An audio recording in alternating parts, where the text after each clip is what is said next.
Pas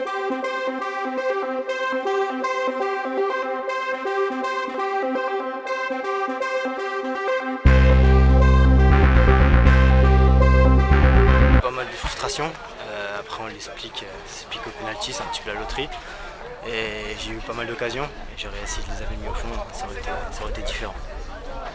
Bon, Bissheim était prenable parce qu'ils ont montré deux visages, hein. On n'a pas vu qu'il y avait une différence de niveau, vous étiez au-dessus dans le premier acte.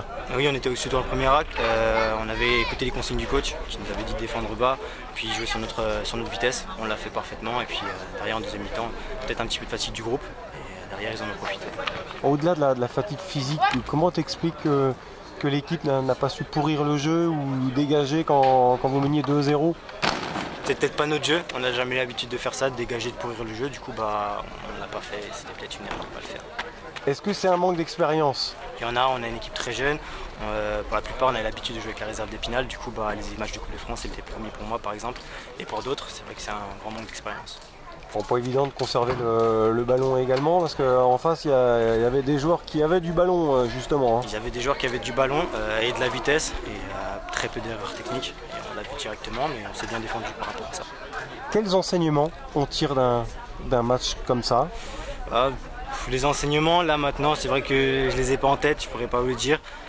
Peut-être un peu plus de concentration et que c'est pas du tout le même match qu'un championnat, il faut rien lâcher et rien laisser à l'adversaire. Bon, il y a un double sentiment, c'est que vous pouvez rivaliser un peu plus d'une période face à une N3, même qui est en bas de tableau. Et de l'autre côté, oui, ce manque de justesse, ce manque de maîtrise, est-ce que c'est ton sentiment? C'est exactement mon sentiment, vous l'avez bien décrit. Mais ça fait, on avait peur de se faire encore malmener, finalement je trouve qu'on ne s'est pas si fait malmener que ça. Bon, le parfum de la Coupe de France c'est fini, pourtant on a vu Anthony Corvino vous rentrer dedans en fin de match avant les prolongations, hein. Allez la chercher, hein, disait-il. Maintenant on retrouve le pain quotidien du championnat en R2, c'est oui, pas pareil. Hein. C'est pas pareil, mais on a des objectifs élevés et il faut continuer à travailler et on va essayer d'aller chercher la montée.